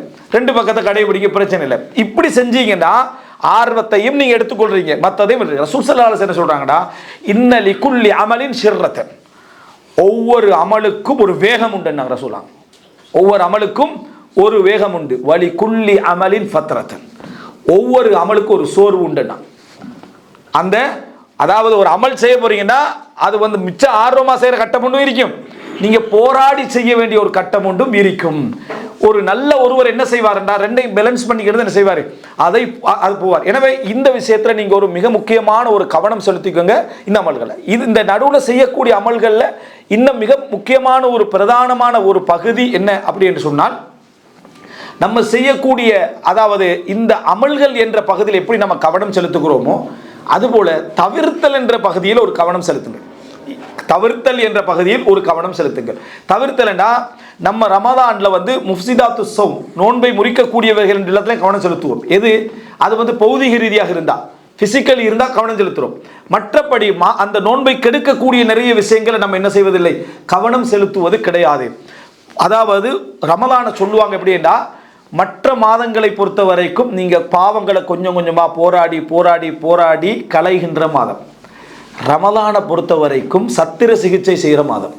அப்படின்னா என்ன, ஆப்ரேஷன் ஃபுல்லா வலியோட வழியாக ரத்தம் வடிய வடிய அந்த பாவத்தை களைஞ்சி எடுத்துட வேண்டிய மாதம். அப்படிப்பட்ட ஒரு மாதத்தில் இருந்து கொண்டு அதை என்ன செய்யலாது, தடவி கொடுத்து கொண்டிருக்கக்கூடிய மாதம் உண்டல்ல.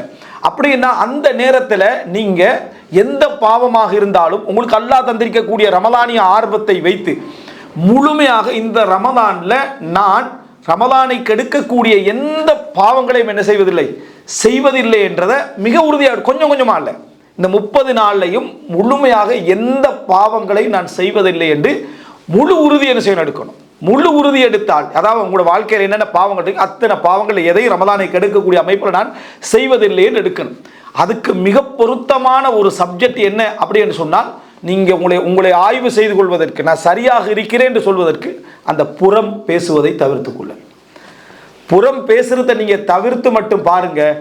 அது வந்து என்னது, அது சொல்றது என்னது, அதாவது இந்த ஹத்வத் இப்லீஸ் வச்ச காலடி தான் அது. அதை நீங்க எடுத்து பாருங்க, அதோட சேர்ந்து நிறைய பாவங்கள் போயிடும். ஆனா ஒரு சோதனையை சந்திப்பீங்க. நீங்க தவிர்க்க நினைச்சாலும் சூழல்ல உள்ளவங்க பேச நினைப்பாங்க. நீங்க பழக்க தோஷத்தில் இருக்கிறதால பேசினது புறமாண்டு உங்களுக்கும் தெரியாம பேசுறோம். வணங்கிட்டா பேசியது புறமாண்டு உங்களுக்கும் தெரியாத ஒரு கட்டம் வரும். எல்லாம் முடிஞ்சபோது தான் பேசின ஃபுல்லா புறமா தான் என்னது, அப்பதான் உங்களுக்கு விளங்கும். இந்த மாதிரி ஒரு கட்டமாக இருந்தா நீங்க என்ன தெரிஞ்சுக்கணும்னு சொன்னா, ஒருத்தர் புறம் பேசுறாரு, பேசாதீங்க என்று சொல்வதை அவர் அதீத பிரசங்கித்தனமாக திடீரென எடுப்பார் என்கின்ற சூழ்நிலை உங்களுக்கு இருக்குமா இருந்தா, நீங்க எந்த பதிலும் சொல்லாதீங்க, அதை ஆதரிக்காதீங்க, அல்லது வார்த்தையில உம்மட்டு கூட என்ன செய்யாதீங்க, அதுக்கு சப்போர்ட் பண்ணாதீங்க, அமைதியாயிருங்க. ஒரு நாள் போக 2 நாள் போக அவரே சில பொழுது என்ன புறம் பேசாமிக்கிறது முடிவெடுத்துக்கிறீங்களோ அப்படின்னு ஒரு கேள்வி கேட்பாரு. அதுல நீங்க அமைதியாயிருங்க, அதை சிரிச்சு இதாக்கிறவான், அது வேற கதைக்கு மாத்துங்க. கொஞ்சம் ஒரு போராட்டத்தை என்ன நீங்க செய்து பாருங்க, தீமைகளை தவிர்த்தல்ன்றது. எனவே இந்த முதல் பகுதியில நீங்க எடுத்து, அதாவது ரமலானுக்காக தயார் நிலை ஆகுதல் என்ற பகுதியும், அந்த தயார் நிலையை பற்றி நம்ம முஹாசபா செய்கின்ற என்ற பகுதியும், நடுவில் நம்ம செய்யக்கூடிய அமல்கள் என்ற பகுதியும், தவிர்த்தல் என்ற பகுதியும், இது மிக முக்கியமான முதல் அம்சமாக, முதல் பாயிண்டாக நீங்க விளங்குங்க. இரண்டாவது அம்சம், இதெல்லாம் நிறைய விரிவான உதாரணங்களோடு சொல்ல வேண்டியது, என்றாலும் அந்த அடிப்படைகளை சொல்லிடுறேன்.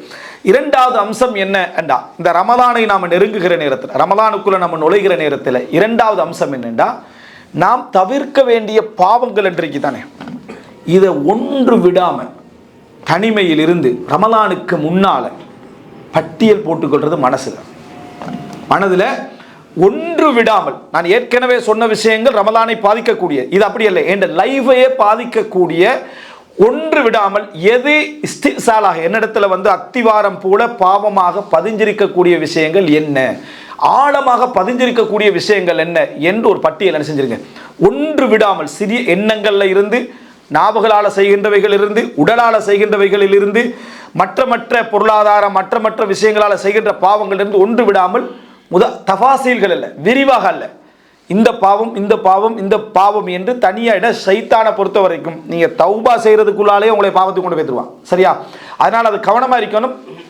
எந்த காத்திரத்துக்கும் இடவழி, பெரிய இந்த பாவத்தை எப்படியெல்லாம் செஞ்சேன் விரிவா போகாம, இந்த பாவம் என்றது நான் செஞ்சுக்கிறேன், இந்த பாவம் பிழையானது, இது என்கிட்ட வளமையா இருக்குது என்ற ஒரு பட்டியல் எடுத்து, இது படிப்படியாக களைகின்ற மாதம் அல்ல, இதை முழுமையாக நான் என்ன செய்வேன், அதாவது களைந்து கொள்வேன் அப்படி என்கின்ற ஒரு இதை எடுத்துருங்க. ரமலானுக்கு முன்னால ரமலானுக்கு முன்னால் இன்னொரு 10-15 நாள் இருக்கின்றா அதுக்கு முன்னால் என்ன செஞ்சிருங்க, அதை முழுமையாக முதாக்கரா பண்ணி என்னென்ன பாவங்கள் நான் செய்திருக்கிறேன், யாரெல்லாம் நமக்கு அந்த நேரத்தில் பாவங்களை நமக்கு சொல்கிறார்களோ அவர்களெல்லாம் விரும்பி அதை பட்டியல் போட்டு மனதளவில் பதிய வச்சு அல்லாஹ்விடத்தில் தௌபா செய்வதும் அதிலிருந்து மாற்றம் செய்து கொள்வதற்கான எல்லா முயற்சிகளை எடுப்பதும் என்கின்ற அந்த உறுதிப்பாடு நம்மிடத்தில் வர வேண்டும். மூன்றாவது, இந்த ரமலானை நெருங்குகிற நேரத்தில் யாரெல்லாம் நமக்கு இபாதத்துக்கு ஆர்வம் ஊட்டக்கூடியவர்களாக, இபாதத்துக்கு தோழமையோடு இருக்கக்கூடியவர்களாக இருப்பார்களோ அவர்களை நெருக்கிக்குங்க.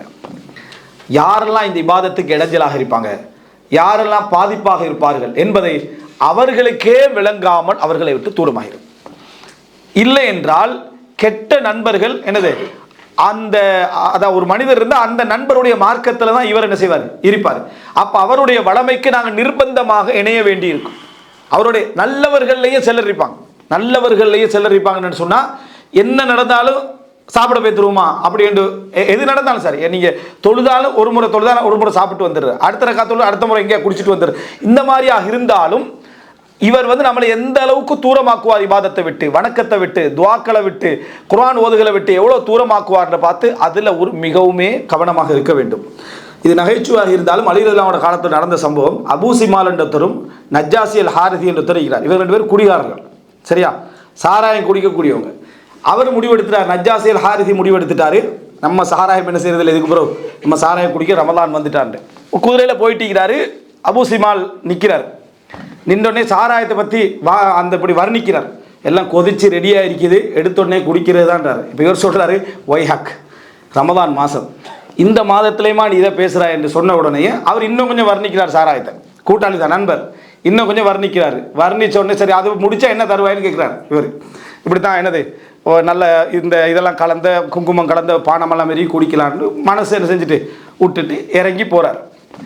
2 பேரும் குடிச்சிட்டாங்க. குடிச்சு உச்சகட்டத்துக்கு போன உடனேயே சத்தம் ஆரம்பிச்சிருந்தானே, அவர் கேச அவர் இவர் கேச. பக்கத்தில் உள்ள ஒரு அண்டை வீட்டார் என்ன செய்கிறாரு, வேகமாக ஓடி வரார். 2 பேர் குடிகாரன்னு விளங்கிட்டு கூப்பிட்டவர் குடிசைக்குள்ளால் பாஞ்சு ஓடிட்டார். யார் கூப்பிட்டாரோ அவர் பாஞ்சு ஒரு குடிசைக்குள்ளால் பாஞ்சு ஓடிட்டார். இவர் பிடிபட்டார். யாரு சும்மா போனார், யார் தானே அவர் பிடிபட்டார். 80 கசையடி அழிகிறதுலாம் சரியா, 80 கசையடி கொடுத்துட்டு 20 எக்ஸ்ட்ரா கொடுக்குறாரு கசையடி. அப்போ கேட்குறாரு, எதுக்காக இந்த எக்ஸ்ட்ரா 20 அடியடி கேட்குறாரு, ரமதானில் குடித்ததுக்காக. இது என்ன, ரமதானில் குடித்ததுக்காக உனக்கு எக்ஸ்ட்ரா 20 கசையடி என்றாங்க. ஃபிக்குகளை இது வரும் எதுக்காகண்டா, ரமதானில் ஒருத்தர் பகிரங்கமாக இந்த மாதிரி பாவம் செஞ்சால் அவருக்குரிய தண்டனை அதிகப்படுத்தப்படும். 20 40 ஆண்டு இது இருக்குது.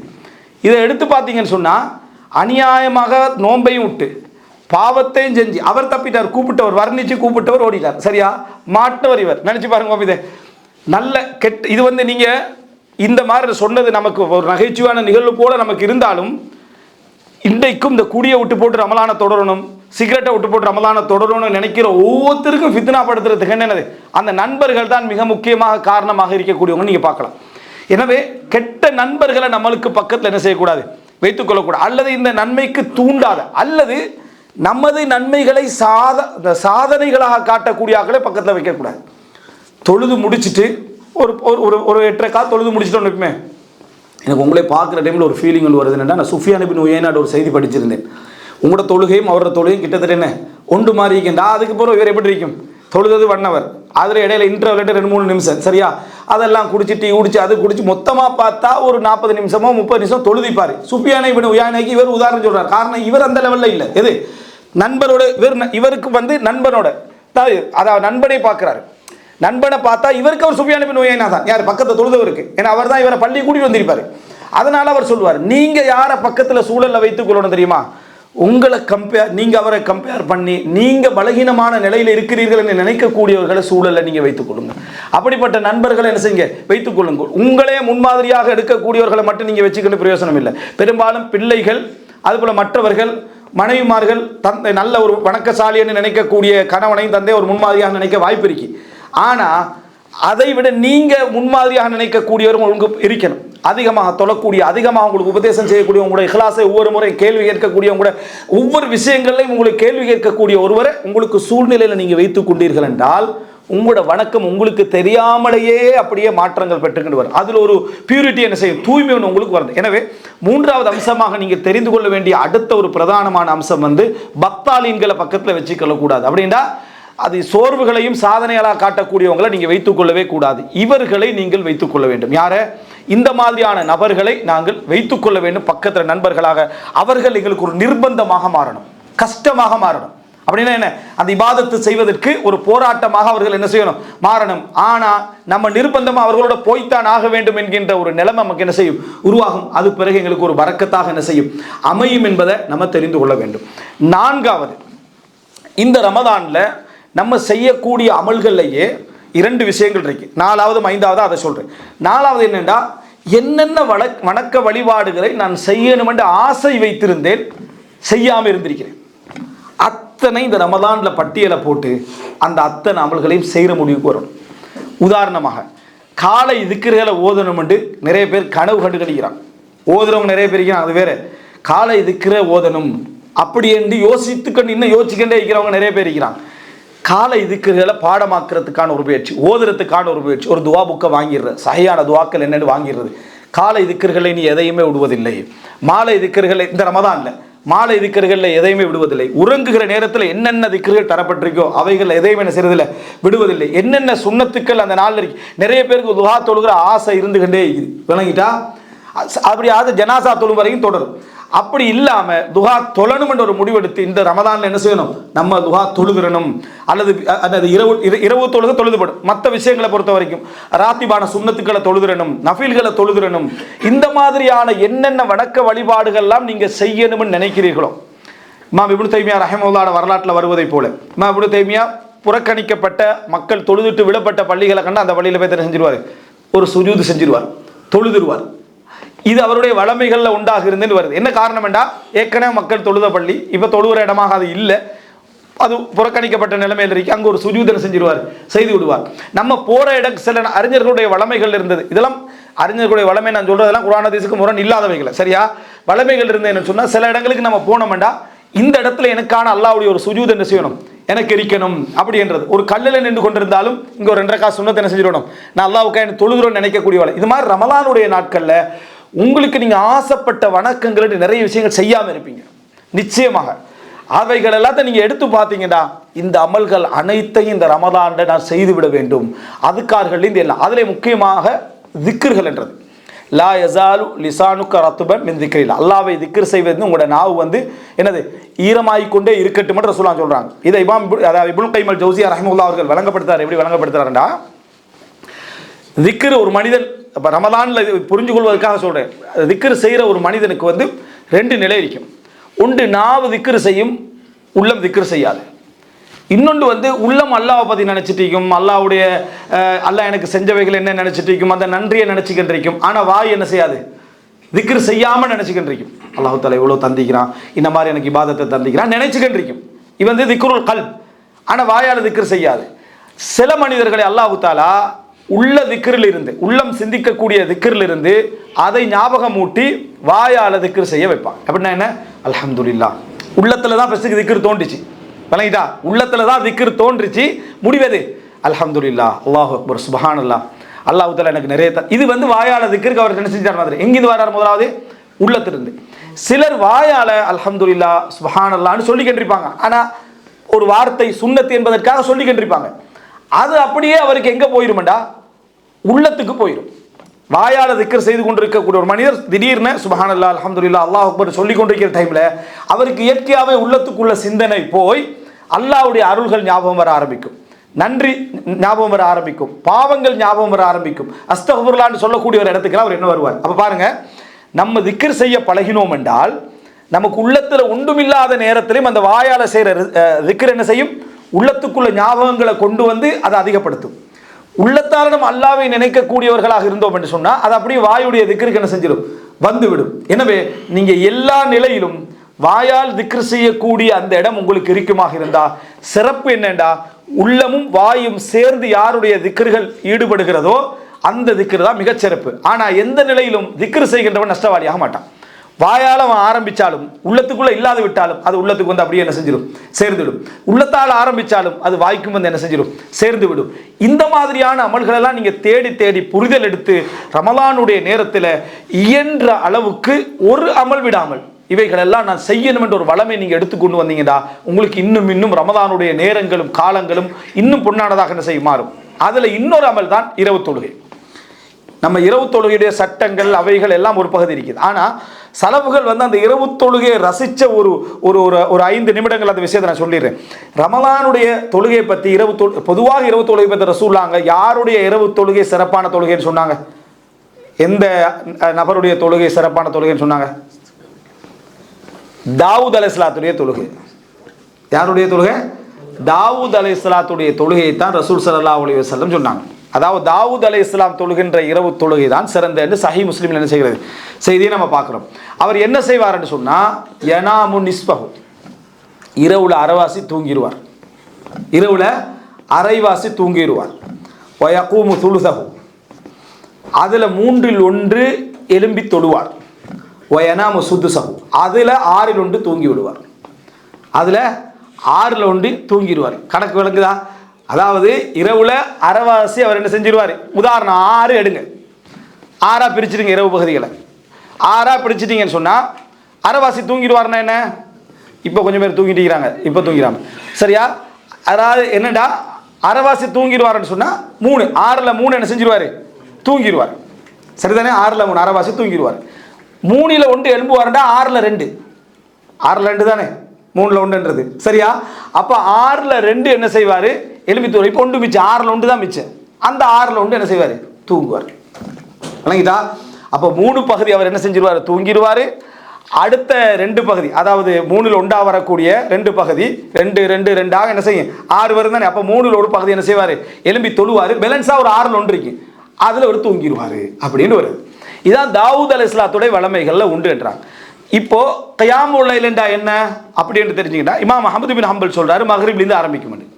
சூரியன் மறைஞ்ச நேரத்திலிருந்து நீங்கள் மக்ரிப் தொழுதாலும் கியாமுல் லைல் தான், இசா தொழுதாலும் கியாமுல் லைல் தான், இசாவுடைய சுன்னத் தொழுதாலும் இரவுல எழும்பி தொழுகிற தொழுகை தான், ஃபஜ்ர் வரைக்கும் அதுதான் இமாம் அஹ்மது பின் ஹம்பல் சொல்றாரு. மற்ற அறிஞர்கள்லாம் இல்லை, கியாமுல் லைல் என்று இசாவுடைய அதானுக்கு போகிற இசாவுடைய வக்துக்கு போகிறது தான் கியாமுல் லைல் அப்படின்னு சொல்றது. எப்படி எடுத்துக்கொண்டாலும் சரி, நீங்கள் எங்கே இதை ஆரம்பிக்கணும்னா நீங்கள் எதை புரிகிறீங்களோ அதிலிருந்து. அப்படின்னா இஷாலிந்துன்னு வைங்க, ஒரு 7 மணி அப்படின்னு இஷாவுக்கு அதான் தொழுகிற டைமில் இஷாவுக்கு அதான் சொல்லிட்டேன்னா அந்த 7 மணி டு நீங்கள் 5 மணி வரைக்கும் பார்த்தீங்கன்னா அரைவாசா பிரிச்சுருங்க. வணங்கிட்டா? 9 மணித்தியாலம் வருதுன்னு சொன்னால் அதை அரைவாசாக பிரித்து அதில் அரைவாசி தூங்குதல் என்றது வருது. இது அடுத்த பகுதி நான் இதுதான் சிறப்பு. அரைவாசி தூங்குதல். அடுத்த அந்த அரைவாசிக்கு பின்னால் எழும்பி தொழுகிறீங்க. 3ல் 1 பகுதி எழும்பி என்ன செய்றீங்க, தொழுகிறீங்க. அடுத்த கொஞ்சம் நேரத்தை என்ன செஞ்சிடறீங்க, நீங்கள் தூங்கி விடுகிறீர்கள். எப்படி என்றது தான் தாவூத் அலைஹிஸ்ஸலாத்து தொழுகை. ரமலான் அல்லாத காலங்கள் இதுதான் வளமை என்று. ஆனால் யார் தூக்கத்தை பயந்தாரோ, ஹதீஸ்ல ரசூலுல்லாஹ் சொல்றாங்க, யார் தூக்கத்தை பயந்தாரோ, தனக்கு வித்திரு கிடைக்காது என்று பயந்தாரோ, அவர் ஆரம்பத்திலே என்னது, அதாவது தொழுது கொள்ளட்டும், தொழுது விட்டு தூங்கட்டும் என்று ஹதீஸ்ல செய்து வருது. தஹஜ்ஜுத் என்று சொன்னா தூங்கி விட்டு தொழுதல். தஹஜ்ஜுத் என்று சொல்றது இரவு தொழுகை தான், ஆனால் தூங்கி விட்டு தொழுகிற தொழுகை.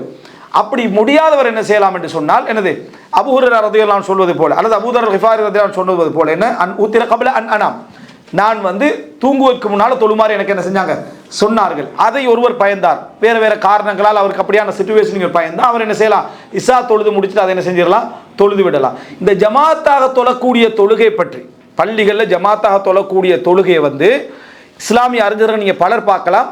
பல அறிஞர்கள் அந்த நேரத்தில் நீங்கள் தொழுவதை விட தூங்கி எழும்பி வீட்டில் தொழுகிற தொழுகை தான் என்ன சிறப்பானதுன்னு சொல்லிக்கிறாங்க. என்ன காரணமாக அதை சொல்லிக்கிறாங்கன்னு சொன்னால், அந்த நேரத்தில் நீங்கள் உள்ளத்தால் நினச்சிக்கிண்டு, நீங்கள் குர்ஆன் ஓதிக்கண்டு, விளங்கிட்டா, நீங்கள் குர்ஆன் ஓதிக்கண்டு, நீங்கள் துவா செஞ்சுக்கண்டு, உங்களுடைய முழு ஹுதூரோட நீங்கள் தொழக்கூடிய தொழுகை தனிமையில் நீங்கள் என்ன செய்றீங்க, தொழுகிறீங்க. ஆனால் யாருக்கு அதில் பயம் இருக்கிறதோ, இந்த ஆர்வம் என்று போய் இருக்கிறது நமக்கு என்ன செஞ்சிடும், இல்லாமல் போயிருமென்ற அச்சம் யாருக்கு இருக்கிறதோ அவர் என்ன செய்யட்டும், ஜமாத்தோட என்ன செய்யட்டும், தொழுது விடட்டும் என்றார்.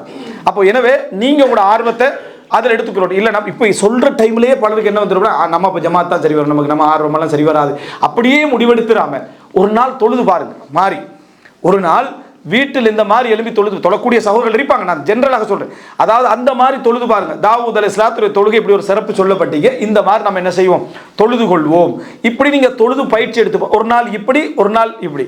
சஹாபாக்களுடைய காலத்தில் உமர் ரலியல்லாஹு ஏற்பாடு செஞ்ச அந்த தொழுகை, ஜமாத்தாக எல்லாரும் தொழுகிற தொழுகை, உமர் ரலியல்லாஹு தொழுததாகவோ அலி ரலியல்லாஹு தொழுததாகவோ எந்த ஆதாரங்களும் இல்லை, அதுல இல்லை. ஏன்டா உமர் ரலியல்லாஹு என்ன சொல்லிட்டு போறாங்கடா, தூங்கி நீங்க தொழுறீங்களே அது இதை விட சிறப்பானது சொல்லிட்டு தான் போறாங்க. இப்னு உமர் ரலியல்லாஹு அப்படி தொழுததாக இல்லை. காசிம் அப்படி தொழுததாக இல்லை. காசிம் பின் முகமது பின் அபீபக்கர் அவர் தொழுததாக அப்படி இல்லை. சாலிம் ரலியல்லாஹு அப்படி தொழுததாக என்ன இல்லை. அதே போல பெரும் பெரும் குர்ராக்களாக அறியப்பட்டவர்கள் அப்படி தொழுததாக இல்லை. பிழை என்பதற்காக அல்ல, இது பிழை என்பதற்காக அல்ல. இது எதற்காக வந்திருக்குது உங்களுக்குண்டா, நம்மளால எங்கள்கிட்ட மிகப்பெரிய குர்ஆன் இல்லை, எங்களுக்கு ஓதுறதுக்கான என்ன அதாவது மனநம், மிகப்பெரிய குர்ஆன் இல்லைன்னு மனநம் இல்லை, இந்த மாதிரியான ஒரு சிச்சுவேஷன் இருக்கிற காரணத்தின் காரணமாக நாங்கள் என்ன செய்கிறோம், அங்கே தொழுறோம். ஆனால் பல சலஃபு அறிஞர்கள் எப்படி சொல்கிறாங்கடா, 10 வசனம் 10 சூறா உனக்கு தெரிந்திருந்து அதை இரவு முழுதும் நீ திருப்பி திருப்பி ஓதுவ உனக்கு சிறந்தது. அதை இரவு முழுதும் நீ திருப்பி திருப்பி ஓதுவது உனக்கு சிறந்தது, இதை விட இந்த மாதிரியான ஒரு நிலைமை விட உனக்கு சிறந்ததுன்றாங்க.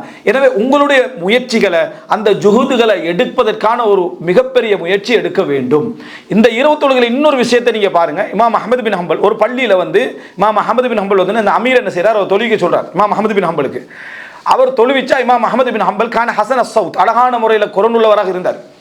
அதனால் அவர் தொழுவிக்கிறார். தொழுவித்தா பள்ளி நிரம்பி வழியுது. 1-2 நாள் பார்க்குறாரு, பள்ளி நிரம்பி வழியுது. இமாம் அஹ்மது பின் பார்த்த உடனே சொன்னார், என்னது இது பொருத்தமானது அல்லன்றார். இது பொருத்தமானது அல்ல, உங்களுடைய மஸ்ஜிதுகளெல்லாம் விட்டுட்டு நீங்கள் இங்கே வாரீங்க. இப்போ எதுக்காக, இமாம் அஹ்மது பினுடைய குரலுக்காக நீங்கள் வாரீங்க. அப்போ அந்த மஸ்ஜிது காலியாகும், இந்த ஒரே நிபந்தனை, அந்த மஸ்ஜிது காலியாகுமாக இருந்தால் அல்லது அந்த மஸ்ஜித் கிரௌடு குறையமாக இருந்தால், அதாவது வீட்டுக்கு பக்கத்தில் நம்ம தொழுகிற இடத்துக்குள்ள நல்ல மஸ்ஜித், குர்ஆன் சுன்னா அடிப்படையில் இருக்கக்கூடிய ஒரு மஸ்ஜிது குறையுமாக இருந்தால், குரலுக்காக வேண்டி இந்த பக்கத்துக்கு என்ன நம்ம வாரதாக இருந்தால் இது கூடாது. அங்கே குறையாது, அங்கேயும் நிறைய மக்கள் தொழுவாங்கன்றா அது பிழை கிடையாது. சரியா?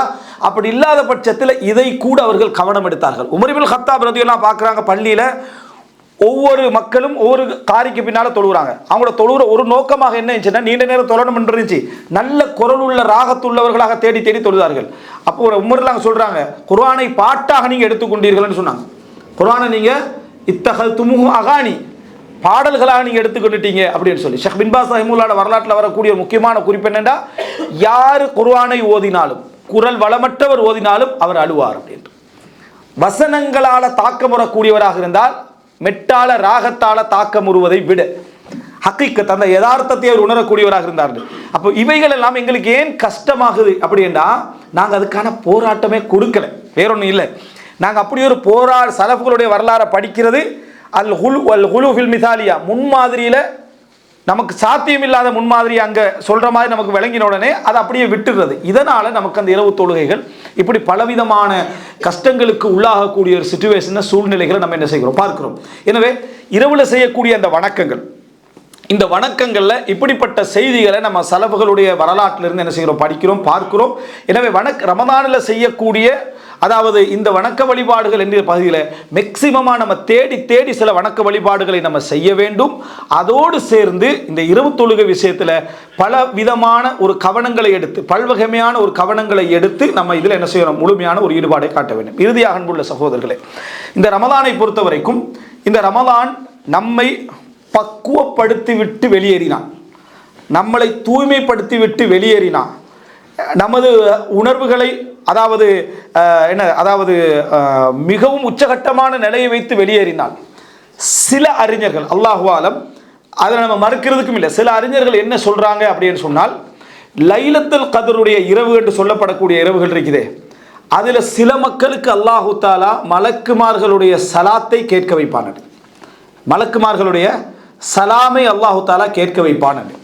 அதுக்கு என்ன ஆதாரமாக சொல்றாங்கன்னா, ரசூலுல்லாஹி ஸல்லல்லாஹு அலைஹி வஸல்லம் சொல்றாங்க, ஒரு சஹாபி சொல்றார், அல்லாஹ்வின் தூதரே, உங்களோடு இருந்தால் நாங்கள் ஈமானோடு இருக்கிறோம், வீட்டுக்கு போயிட்டா நாங்கள் கொஞ்சம் என்ன செஞ்சிடுறோம், குறைந்து விடுகிறோம். ஹசனுல் பஸரி ரஹ்மத்துல்லாஹி சொல்றார் ஒரு வார்த்தையில், என்னன்னா, என்னோடு இருக்கக்கூடிய சகோதரர்கள் என் குடும்பத்தை விட எனக்கு விருப்பமானவர்கள். ஏன்னா எனக்கு குடும்பத்துக்கு போனால் எனக்கு உலக ஞாபகம் வருது, என்னோடு இருக்கக்கூடிய சகோதரர்கள்ட்ட வந்தால் எனக்கு மறுமை ஞாபகம் என்ன செய்யுது, வருகிறது அப்படின்றாரு. இந்த மாதிரியான நிலைமையில் உங்கள்கிட்ட வந்தால் நாங்கள் ஈமானோடு இருக்கிறோம், உணர்வுகள்லாம் அதிகமாக போகுது. அங்கே போன உடனே குறைதொன்ற ரசூலுல்லாஹ் என்ன சொன்னாங்க, நீங்கள் என்னிடத்தில் இருப்பதை போலயே நீங்கள் அங்கேயும் இருந்தீர்கள் என்றால் லசாஃபஹத் குமுல் மலாயிகா, மலக்குமார்கள் உங்களுக்கு முசாஃபஹா செய்திருப்பார்கள் அப்படின்னு நினைச்சாங்க ரசூலுல்லாஹ் சொல்கிறாங்க. அப்படின்டா ஒருவருடைய ஈமான் அதிகரிக்கக்கூடிய ஒரு நிலை வருகிற நேரத்தில் மலக்குமார்களுடைய ஒரு முசாஃபஹா, ஒரு சலாம் என்பது கிடைப்பதற்கான வாய்ப்பு இருக்கிறது என்பதை இந்த ஹதீஸ் என்ன செய்து எங்களுக்கு சொல்கிறத பார்க்கிறோம். இம்ரான் இப்னு ஹுசைன் ரலியல்லாஹு அன்ஹுடைய செய்தி சஹீஹ் முஸ்லிம்ல வருது.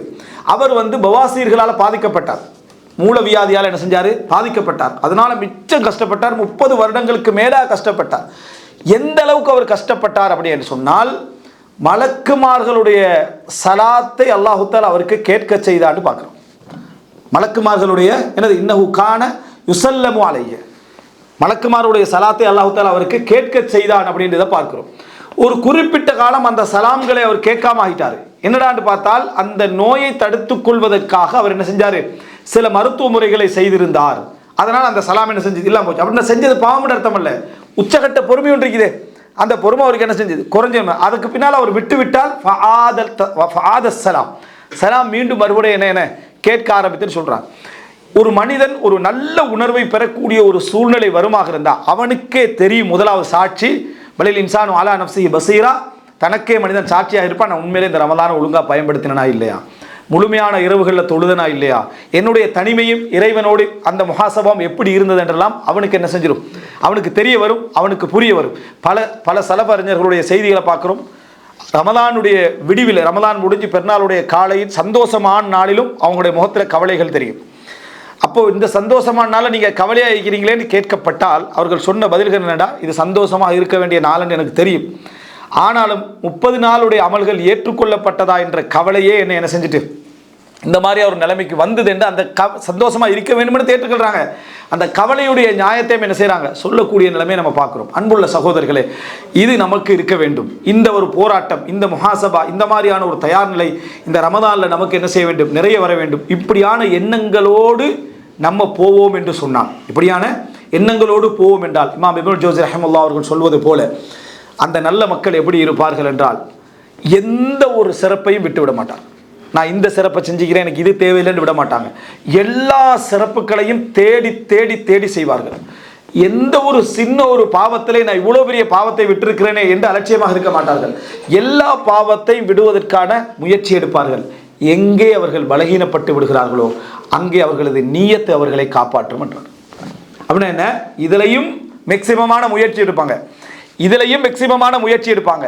எங்கே பலகீனப்பட்டுறாங்களோ அங்கே அவங்களுடைய உண்மையான தூய்மையான எண்ணம் இருந்துச்சே அது அவர்களை காப்பாற்றும். அப்படின்னு அந்த நன்மை என்ன செஞ்சிடும், அவருக்கு எழுதிடும். உண்மையாக இருந்தால் ரப்புக்கும் அலமு பிமா ஃபீ நுஃபூசிக்கும், உங்களோட உள்ளங்களில் என்ன இருக்கிறது என்பதை அல்லாஹு தாலா அறிந்தவனாக இருக்கிறான் என்று. எனவே அன்புள்ள சகோதரர்களே, முழுமையான ஒரு முயற்சி எடுக்க வேண்டும். இமாம் அப்துல்லா பின் முபாரக் ரஹிமஹுல்லாஹ் அவர்கள் சொல்கிறார்கள், எத்தனையோ சின்ன சின்ன அமல்கள் எண்ணங்கள் பெரிதாக்கிவிடும், எத்தனையோ பெரிய பெரிய அமல்கள் எண்ணங்கள் என்ன செஞ்சிடும், அதை சிறிதாக்கிவிடும். நீங்கள் செஞ்ச சின்ன அமலாகிக்கலாம், ஆனால் நீங்கள் படுகின்ற வலி, வேதனை, அல்லாஹ்விடத்தில் கெஞ்சுதல், இவைகளெல்லாம் அந்த அமலை என்ன செஞ்சிடும், உங்களுக்கு பெரிய நன்மையாக நியத்துக்களால் கொண்டு வந்து சேர்த்து விடும். அல்லாஹ் ரப்புல் ஆலமீன் இந்த மாதத்தை புரிந்து, அதனுடைய புனிதத்தை புரிந்து, அதனுடைய சிறப்புகளை புரிந்து, இன்னும் உள்ள செய்திகளை வைத்து மனதை தயார்படுத்தக்கூடிய தொடர்கள் எடுக்கப்பட்டு நமது உள்ளத்தை வலுப்படுத்தி அந்த ரமலானுக்குள்ள அந்த ஒரு அழகிய சுமையோடு நம்ம நுழைந்து அது சுகமான ஒரு சூழ்நிலை அல்லாஹ் தஆலா எங்கள் அனைவருக்கும் தருவதற்கு தௌஃபீக் செய்தருள் புரிவானாக. ஹதமா இந்தி வல் இல்மு இந்தல்லாஹ் வ அகூலு கௌலி ஹாதா வ அஸ்தக்ஃபிருல்லாஹ் லி வ லக்கும். அஸ்ஸலாமு அலைக்கும் வ ரஹ்மத்துல்லாஹி வ பரகாத்துஹு.